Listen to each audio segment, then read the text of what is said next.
I couldn't make it, right? But who's here today? Okay. Come on up. Go, Miss Richards. All right, Miss Richards is up for the Board of Zoning. Super exciting board. So you will receive the standard question, which is, why would you like to be on the Board of Zoning? And this is actually super interesting to me because I don't know why anyone would want to be on the Board of Zoning. So Well, give us the for a rare subset of us, it is actually very interesting, and I would count myself among those. So, Jason Richards, I've been an architect in Orleans Parish for 17 years, and I think it's a great opportunity to give back. I think it's also niche for us because we're not actually in front of the board very often. Okay. This is a appointment that's being done. Who is your council member? Councilmember King. Okay, so your application has been filled out. It is timely. You've responded to my question. Mr. King moves that we confirm the appointment of Mr. Jason Blake Richards. Is there any objection? Hearing none, there isn't. Please vote your machines.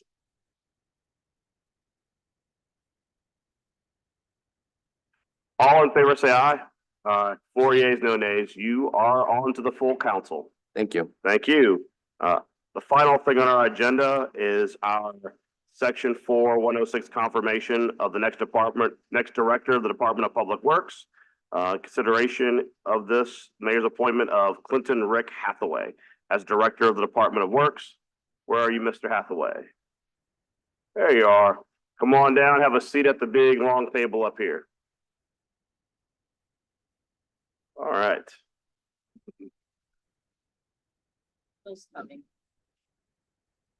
All right. Mr. Hathaway, could you give us a little bit of your background? When you get a chance, get settled first, obviously. Good afternoon. Well, I'm a local guy. I was born here in New Orleans. I was raised in the Lower Ninth Ward, went to school in the Lower Ninth Ward, the area called Holy Cross now. I grew up in St. Bernard Parish, went to high school there, went to UNO for college, I have a degree in civil engineering. My first job was here at the city. I worked for the Department of Streets for 12 years from 82 to 94. Ended that with the chief of streets maintenance, and then went out into the consulting engineering practice. I've been there ever since, and given this opportunity that was presented to me, I couldn't pass it up. I wanted to come back, end my career here, and hopefully do some good. Okay. Are there any questions currently from the dais? Ms. Harris, there you go. Hi, how are you? We have not had the pleasure of meeting yet, but I understand that you'll be making your rounds. Yes. To meet us one-on-one. I do have several questions because DPW, although it's gotten better, is one of our top complaints that we get from citizens. So first of all, what is your approach to heading the department that will be different from your predecessors? Well, I had hoped to take a more active role. I feel my background in the engineering design, roadway design, and construction arena will be helpful. Having worked here at City Hall before and in streets maintenance, I have a basic knowledge, obviously, of what happened then, but I know hopefully have some lessons learned and can do things a little bit better. Okay, so what is your communication style? Because we get a lot of complaints. Number one, about communication with constituents about when road work is occurring, when road work is supposed to be completed, the status of projects, street light outages, etc. So what's your communication style with constituents? And then separately, what is your communication style with us? I mean, for example, I had Sarah's cell phone number, so I could text her day or night and say, hey, a street light's out, or there's a traffic light out, or there's a pothole here.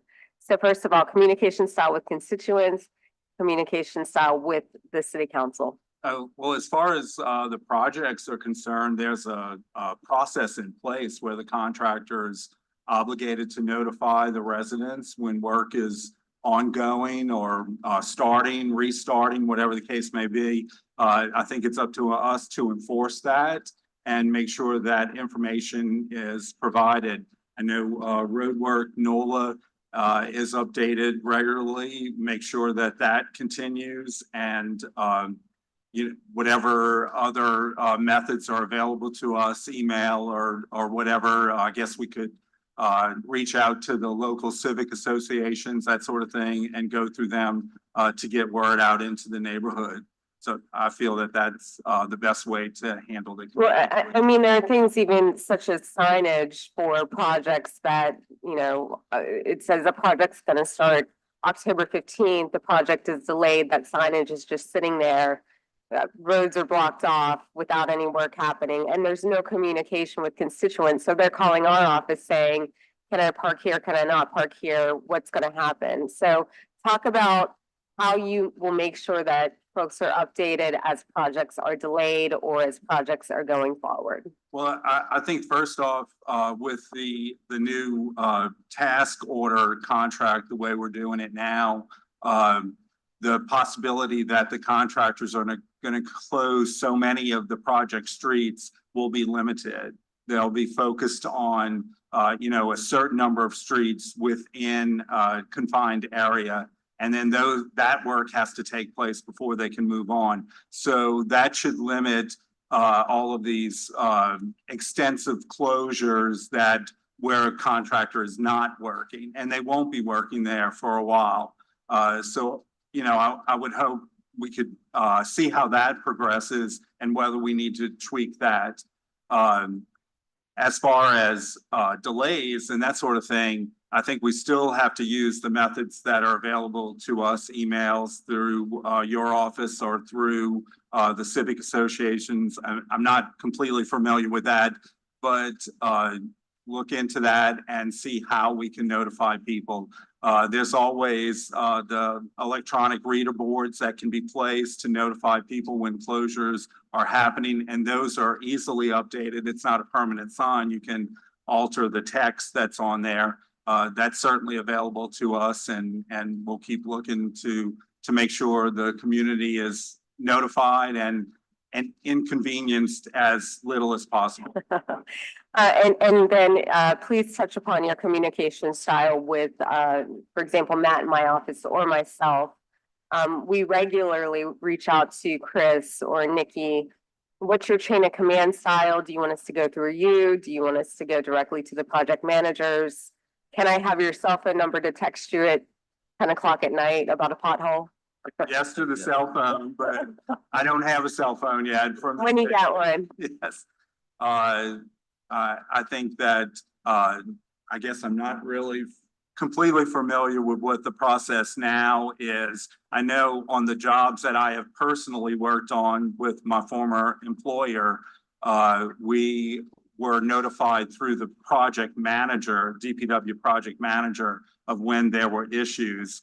I don't know if you guys were able to directly connect with them, or you had to go through the public outreach office. But certainly whatever is the most efficient, I guess, is the way we want to approach it. Yeah, I mean, I think the most efficient for my team is actually having direct communications with Nikki and Chris to make sure that they understand where we are and then connecting them with constituents. But again, you and I will meet separately and we can go over sort of chain of command issues. And if I could, Sure. Member Harris, just to inject, Rick's drinking, I've got him drinking out of Fire fire hose, hose right yep. now, but what I've done, and we just did one recently, this year going into 2024, I'm heavy on cure letters, official correspondence to the contractor community saying, hey, I've noticed it myself, barricades up, I keep driving by Leonde Simon. Okay, when's the work gonna start? Yep. What's going on here? But those cure letters will go out, we'll give them 10, 15 days to correct it. And after that, we'll go as far as terminating the contracts. I mean, we gotta get serious about folks that are in the resident neighborhoods doing the work. They have to be responsive and the residents gotta see people out there working. And you know, I know, seeing the emails where they say, Mr. Threat, where are the work crews at? yeah. So, Yeah, and I guess on that point, you know, what Mr. Threat, we've done with your office is do field trips and site visits, and I just want to make sure that that will continue with this new director, that we will meet with constituents out in the field, travel along pothole streets, look at construction as it's Right. ongoing, and making sure that there's quality control, that there's progress. And as you like to say, that the contractors are getting paid on time. right, exactly. And I think that, you know, that's something I need from council. I think, as you know, from all the budget meetings and flooding and everything, we spend a lot of time here doing emails, but I wanted to take the months of January and February to address some of the concerns coming in from the council members, get out in the field with Rick, let him meet the residents and go take care of some of the problems that we got going. Yeah, and I think not only meeting with the constituents, but you know, you guys often interface with sewer and water board as we do. There are a lot of joint projects that are still open. There's, for example, a traffic light that's been out on Louisiana and Claiborne forever. That's a DOTD light that y'all can't touch. You know, and it's making sure that those communications are going forward, that you have good relationships with those other agencies to make sure that progress is happening. Because right now I can only, you know, yell at the state so much to fix this traffic light, but there are actually accidents happening at that intersection and y'all have no authority to go fix it. Right, and one thing I did was I met with the POC for the governor's transition team. And one of my recommendations is that we have a monthly infrastructure meeting with state DOTD, sewer and water board, the city, and all the other stakeholders to go over monthly what our issues are. We are starting in January to do our ride arounds with Rick and my other staff and sewer and water board as the beginning of the prep, moving up to Mardi Gras and all the other festivals, and then ultimately the Super Bowl is coming in 25 to address some of those things out in the street. So we'll be pretty busy doing that. But I'm closely tied to the hip with Steve Nelson at Sewer and Water Board. He's great. I'm tied to the hip with Scott Boyle at DOTD. So I think things will start improvement as we communicate. And I sent back some emails on the I-10, the lighting on the I-10. I had to drop somebody at the airport this morning. It's dark. It's dark. And we can't do anything. They've cut the power and energy to those to do some infrastructure replacement. And hopefully, as soon as we get power, we're gonna get those replaced. You anticipated my next question. I was gonna Yes. channel Councilmember Thomas. Listen, I look forward to working with you. Look forward to meeting with you one-on-one. We have our list of areas that need some love and attention, and we'll get that over to you as soon as you get a cell phone and an email and get all set up. So thank you. Thank you. Councilor Green. Depending on how the vote goes, welcome. I always have to temper it with the fact that no vote has taken place yet at this level, at the council level, but thank you for your interest in serving in government, and your 41 years of experience suggests that you are certainly a position to move us forward as a city relative to the development of public works. The things that I want to say don't really have to do with your education and experience, but something that I just want to ask you, as I asked Joe, share as much information with us as possible. Yes. Just like I was saying previously, it's 7 emails. I mean, build them into the system and let us know. For example, I spoke to the media. I'm familiar with the fact that the State Department of Transportation and Development turns out lights, for example, while they're getting projects done. For example, whether it be signage, whether it be changing to LED lights. But I would like to share that with the public in terms of announcements from Public Works. Our residents have reason to think that every light that's on or out has something to do with the city of New Orleans, but many times it's because of just what you said. We have state requirements, there are state agencies that address certain concerns, but just, and to Mr. Threat, let us know too much, okay? Imagine that I'm gonna take what you have said and put it on Nextdoor, Facebook, bring it to the neighborhood association meetings that I'm going to share it with people who might come by the office. Give me stuff that I can explain to them that the lights are out from 610 to City Park because DOTD is working on a box or something like that. Or even the lights are out because there was vandalism. So I don't have to speculate and say that that's the reason. But I do want to say that I've lived in the city all my life, went away to school, came back. I am so pleased to see road repair projects being finished. The infrastructure taking place, whether it be Prelita tomorrow, the Oak Park, whether it be Paris Avenue, whether it be the communities of Gentilly Woods and Pontchartrain Park. And it's been sometimes a little bit of a challenge to explain to the public that these aren't just overlays of roads. I lived on Lafayette Street where they put down tar and that was supposedly a street repair. We're going under there and addressing infrastructure concerns. Share that information in a way that makes it possible for me to be able to explain easily to people with an email. And that's going to be your communications point person, whoever that might be. But burden us with the fact that there's something going on beyond the fact that there's not just somebody who's responsible for getting it done who isn't getting it done. The public wants to know. There are always going to be some naysayers who say it's an example of the city not getting things done. But even after yesterday's article on the news, somebody told me, I didn't know that DOTD had anything to do with streetlights. Let me know and I'll share it. But thank you for your interest in the position that's so extremely important in terms of quality of life in our city, whether it be streets, whether it be light, whether it be other aspects of what you do.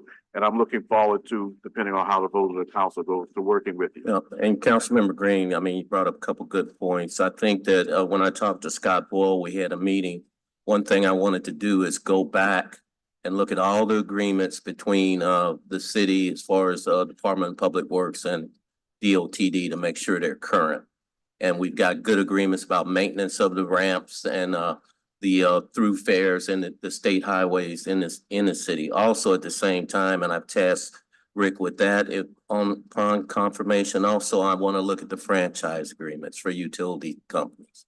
As you know, we got a lot of utility cuts. I looked at one agreement that was like 1920 on a typewriter. And I want to go back and look at those agreements and get with the utilities and make sure that when they make the cuts that they bring the right of way in those areas back to standard. Well, because you brought that up, just gives me a follow-up. You're absolutely right. Some of the agreements that we've had in place that govern relationships between the city and the state need to be looked at. The maintenance of the areas under the interstate. I mean, for example, we have a lot to do as a city of New Orleans. We're an urban area. We have urban concerns. Do we need to be taking on the maintenance of things that are under the interstate? Plus, I understand that we have an agreement, for example, where the state makes repairs, the city energizes them and continues to energize them. Maybe, especially since we have a state that has resources far in excess of ours, and because we have the certain urban concerns that any city would have, maybe it's a time to reevaluate all of those relationships that we have with the State Department of Transportation and Development and others, not in the manner of being confrontational, but in the manner of recognizing that we have a lot of responsibilities that maybe they don't have in other areas. And some of our agreements may have been crafted with regards to what happens in other areas. I know what I'm saying to you. You fully understand. Let's look at them all. Yep. This is the time to look at them all. Who's best positioned to energize and maintain and replace on especially highways that run through our city that are really kind of the creation of the state of Louisiana in some respects. So. Right. And talking to DOTD, I mean, if it's more efficient for us to maintain those, they're in agreement that they transfer the funds and support that we need to take care of those businesses. Okay, thank you. That is my question. All right. Couple of quick questions. I do think there's a tremendous missed opportunity with Roadworks NOLA as far as a communication strategy. I know that as a citizen before I was elected as a council member, we look at the different social media entities that are tied to certain departments. Like, as you know, NOLA already is tied to Office of Homeland Security. Roadworks is traditionally, Roadworks NOLA is tied to DPW and Sewage and Water Board, which why you'd want to be together on one Twitter account, I don't know, but that's typically the way that's structured. I think that there's a tremendous missed opportunity that when you look at roadworks, and this is directed towards you, Mr. Hathaway. When you look at roadworks right now, it's kind of like puff positive news of, look, we just cut some road, we broke ground on a piece of road. And I think the reason why the engagement there is so low is that more people are concerned with lights being out, with traffic interruption, I mean, we work in City Hall. When I drove to work today, as you know, access to getting to Perdido Street is limited from 3 ways to 2. We weren't aware of that. We're on the council trying to get in the parking lot. That tells you the fundamental disconnect between citizens and businesses, whether it is a roadworks issue or someone who pulled a permit with Department of Public Works to do work that interrupts the flow of traffic. If there were active engagement through those social media platforms to say, this work is starting, these are the streets that are impacted, or as Councilmember Harris just said, it is amazing how many times you have fundamental problems. And I would say Claiborne in Louisiana is a fundamental problem right now. I mean, it is directly impacting the ability for people to get in and out of the city on a major thoroughfare right now. And I understand more so than many the disconnect between DOTD and the city of New Orleans on maintenance. I do not know why this has not been prioritized either by Department of Transportation or why they haven't, through some emergency relationship with you, allowed you to repair that light. Because right now, I will tell you, for businesses and for residents, it is an absolute nightmare. I mean, that traffic light, which crosses a major street/highway, causes traffic congestion all the way back up the I-10 to when you turn to the Superdome. And that just can't be that way till the state gets around to fixing it. On one hand, you absolutely need to put the state on full blast just by information that this is not something the city can repair because we're not allowed to repair it. But on the other hand, we need to lean on our delegation and lean on the council and our relationships to either get that street light repaired by the state or through Mr. Hathaway, hopefully his capacity, to say, you need to either get off the can or give us the authority to fix it, because we can't just wait around. Because as you know, Mr. Threat, there's going to be a transition period where the new governor comes in with a new DOTD staff. If that's not fixed before the current governor's out, you're looking at months.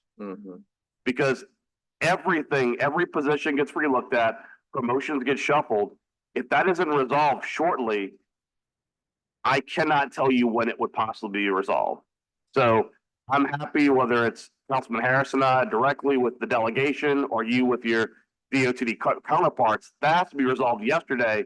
It's only going to get worse. But there's a real missed opportunity when we're talking about communication strategy. Roadworks NOLA really has to be relooked at because it is not utilized as it should be. That's more of a statement. Question, Mr. Threat, I know when you came in and Sarah was still here, we were expanding the amount of project managers. How is that going? We have enough project managers right now to handle our portfolio of work. We also have civics on board with a staff augmentation that can provide us program managers. So we're good in that point. Can you rehash for the public, when you came in, how many project managers there were and how many there are now? And be candid, because we have you on tape previously. I know there were not enough, so I want you to give the full Let me bring up tape. one of my program managers. Okay, come on up. Bring up program manager. Talk about how many there were, because I know you did a yeoman's task with your team of expanding the amount. You know, some of the additions are we before we didn't have a program manager supervisor. We have one now. We did not have a deputy director of DPW. We have one now with Shannon Oldfield Blanks. So those are some of the major. I'm familiar with Shannon. You stole her from us. Yes, sir. Yeah, we have a total of 18 project managers right now. And how many did y'all have the previous years? It was about 10 before, Okay. so we have a total of 18. And we anticipate, we have 2 resumes we're looking at for the beginning of the year. So in case we need them, we could hire them as well. Yeah, that's fantastic, because as you know, I know when you got into this position, Mr. Threat, one of the big things we asked of you and you delivered on it was part of the reason why we saw some slowdown on projects is because we had too many projects and not enough project managers. Because with enough project managers, they can stay on top of the companies doing the construction to make sure they're meeting their timelines. Right, right, exactly. And your earlier comment, Council President, about the road work. I know we're looking at, like for NOLA Ready, when you get the alerts, the Right. bounces out. And I'm still trying to work on that concept, without tying up emergency platform. But it would be nice if we had a lot of times I drive around town and find out something that I didn't know about. Right, and I mean, I think that there's a lot of work we can do with geofencing for certain geographic areas, even if it's by zip code, where you could really know about work. Mr. Hathaway, I see in your resume, you have a lot of relationships or past experience dealing with the Department of Transportation. Yes. I know from my time in the legislature, the heads of departments change, the bureaucracy pretty much stays the same. Do you feel like there'll be a lot of people in the current Department of Transportation that will still be there when the transition happens? Well, the chief engineer just recently resigned. Okay, And they've hired Chad Winchester, who is a longtime department employee. And so he's going to be there, for the next few years. He's a pretty aggressive engineer, and I think he'll be an asset and hopefully keep projects moving. okay. And as we were saying previously, I know we're kind of talking around you, but do you have a strategy for strengthening our relationships with Department of Transportation so that we can see a more of an immediate turnaround when we have these instances in which we have cross jurisdiction? I think one, I need to open maybe some more lines of communication with the district and kind of figure out how we can connect and at what level. If everything has to roll up to me and the district administrator, or can we connect people at a lower level, which would be quicker and probably more efficient? Okay, Right. And I think that Scott Boyle is local district person. I think that we've been working pretty well on that area. Yeah. And I also tasked upon confirmation of Rick with looking at our contract specifications. We had a meeting, a lunch and learn yesterday on contract specs, not only to enforce them, but align them with the state DOTD specifications. I know that the governor's, one of the inquiries I got is that our specs were kind of, fluffy. We want to tighten them up to more align them with the state so we can ensure people that bid on our contracts are not confused. all right. I don't see any more council comments. We have one comment from the public, Mr. Jason Colvin.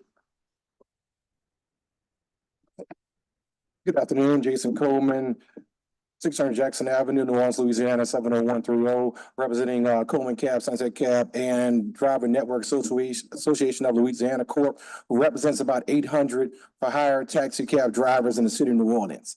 When I looked at the specs for his hiring director, I didn't see ground transportation as part of that specification of what's qualified or what needs experience. And I just want to let the city council and the new director that I'm happy to see, because it's a daunting task. This department, I think, gets the most complaints out of the city of New Orleans, but the Ground Transportation Bureau, we have to address. We have not seen a director for some years. And I'm going to pass on our 162 amendments that were brought to Public Works over a year ago that we have not passed, because the mayor asked that she have time to put a new director in for the Ground Transportation Bureau, so to give the recommendations for the industry moving forward. But we work privy of the public. We cannot sit back and wait for the administration to give us the rules and regs we need to compete and to satisfy the customers. Currently, we still go on with the due diligence of providing the city with information, but we can't get it back from them.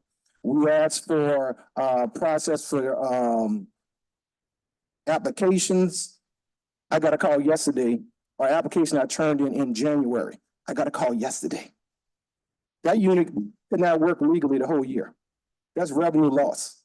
I had 25 units when I took over from my dad who retired. 25 CPNCs, the largest African-American company in the United States who does two-way radio or app dispatch. I've let all of them go except for 3 because I am tired of the rigmarole with the city of New Orleans. So I just asked that the new director come in the first 30 days, meet with the industry, address the concerns that we've had for a while. And just give us the due diligence and due process that we require as citizens and as small businessmen that we pay for. Nothing special, nothing extra, just the basics that we are due for our civil rights. Thank you. Thank you. And actually, Mr. Coleman just opened a whole new avenue of questions I want to ask right quickly. I know Mr. Threat and I have had these conversations. We have had a host of, I hesitate to even call them ride shares. We have had a host of golf carts and other vehicles that are not even transportation vehicles throughout the CBD and French Quarter. And the frustration of the council members of that, particularly myself and Councilmember King, is the weird argument we got from ground transportation is we don't have any authority over people illegally operating ground transportation. And to say that was an insufficient position would be an understatement, because if your department's job specifically is to regulate ground transportation, that would be like saying if I'm doing something that is tacitly illegal, but it's not spelled out as illegal, everything is permitted. And I think that something that has to be addressed, and Mr. Threat and I have talked about it, is these vehicles that are operating kind of in this vacuum gray space where ground division has not stepped in. They're competing with companies that actually do comply, whether it be cabs or pedicabs. And more importantly, they're not safe. If somebody gets in a car with a golf cart, the assumption of a tourist or a resident hopping in a golf cart is if they're operating here and no one's saying they can't, they must be permitted, when you and I both know they're not. And when someone gets hit by a bus on a golf cart, it will be a surprise to no one that the golf cart wasn't insured, didn't have a license plate. Simply by permitting them to continue to operate illegally, not only is it unfair to the people that are permitting properly, it's unsafe. And we've seen nominal movement by ground transportation to step into that breach. And as the new head of DPW, that's part of your job. How do you see that? Well, I think that vehicles such as that, obviously there are permit methods that can be instituted. I think in the debriefs that I've had so far, enforcement is going to be an issue. Not to interrupt you, there is no appetite by the New Orleans City Council to permit golf carts. So I think the question for us is not, can they be permitted? It's that they're not permitted. And the council will never choose to permit golf carts in the city of New Orleans as a means of dropping people off. But more importantly, Mr. Threat knows from a few years back, previous council, they made the scooters illegal tacitly. They are illegal.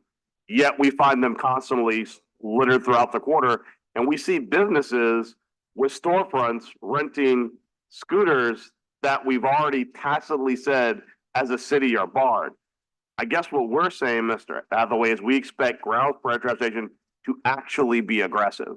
I know in our meetings I've had Mr. Threat, I've said, listen, if you have if you're listening and you happen to be watching TV or watching this reel, if you're operating a golf cart without a license plate, which 99% do not, you're just debris on the highway or you're debris in a parking spot. And there's nothing that permits ground transportation for having a car pull up, either tow it or trash it and throw it in a dump. Because if you are an unpermitted vehicle, if you're a scooter on the sidewalk, you're trash.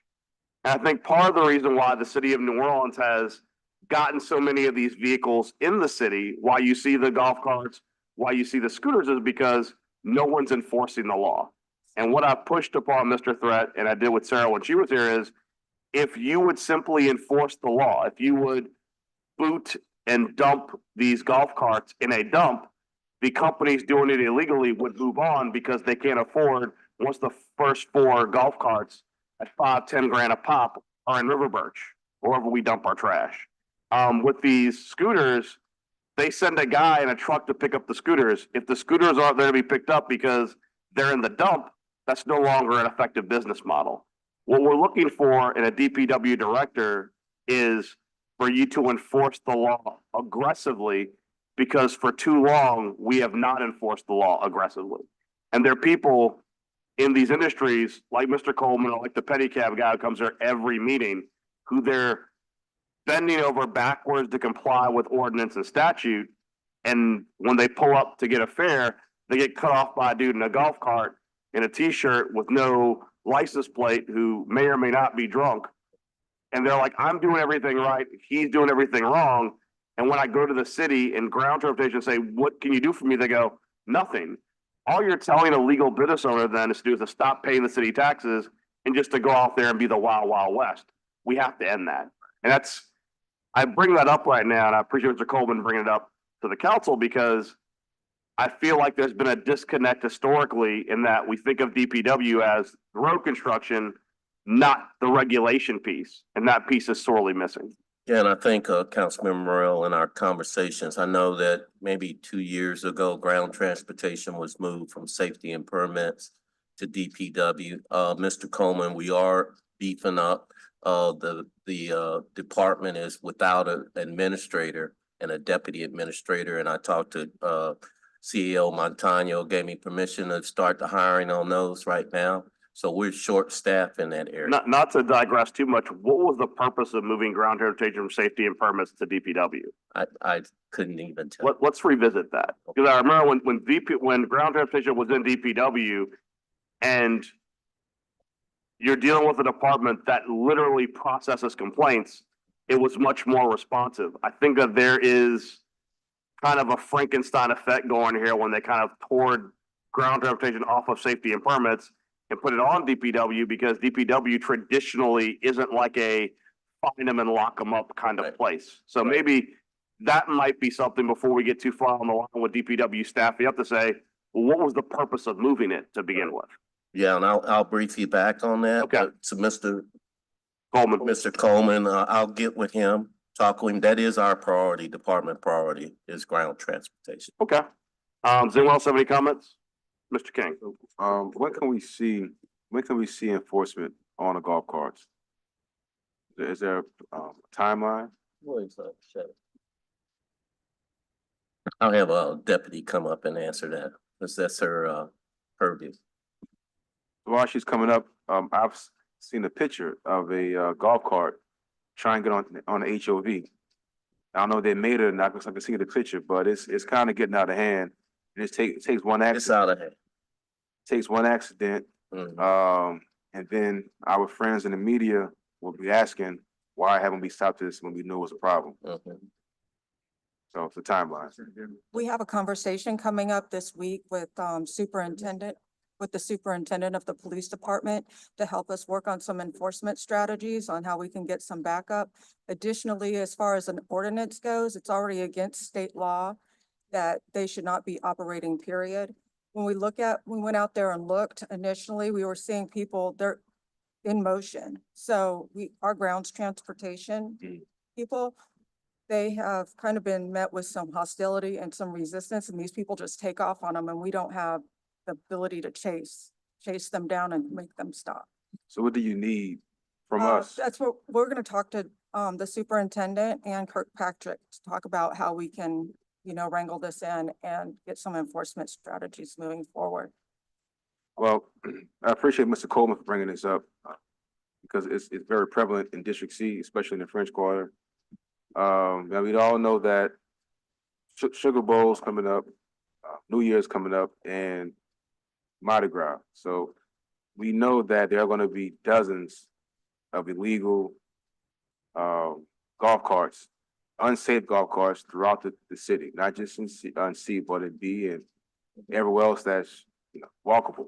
So if we can really make that a priority with NOPD, with DPW, because I just hate to see an accident happen and then everyone's going to say, well, you knew about it, you were slow to move on it. They just want to say it to you, they say it to us, they say it to NOPD, and we all get the black eye. So if we can work together, let us know what you need, we'll make it happen. Yeah, and I think that, Deputy Director Shannon Blanks is working on some, enforcement language, the current ordinance. And also we have the meeting coming up with Superintendent, Chief of Police to, when we go out with these deputies to list or either take the vehicles that we got NOPD to support. And that's the main thing we need. right Definitely need an LPD.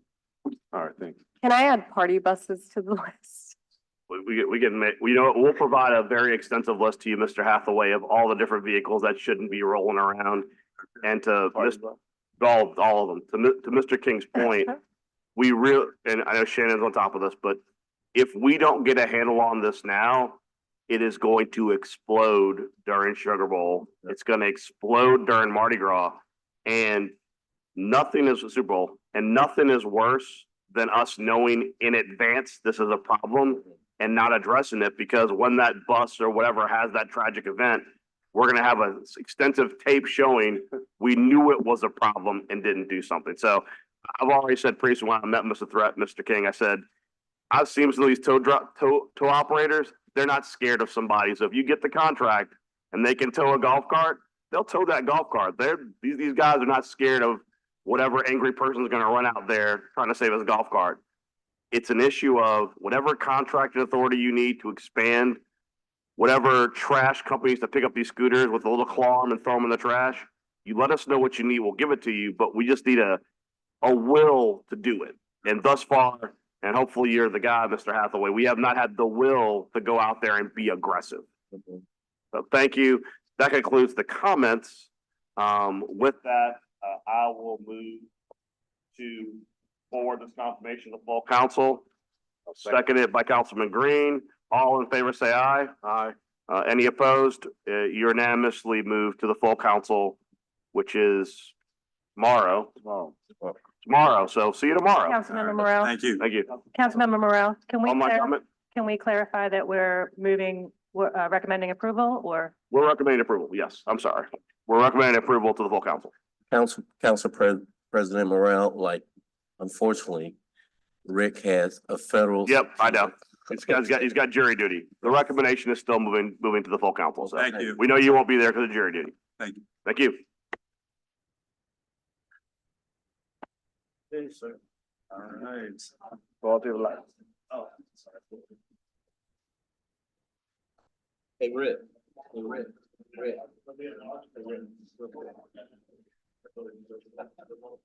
Sign that for me. You gotta sign it every time you come down. Say that you tell me.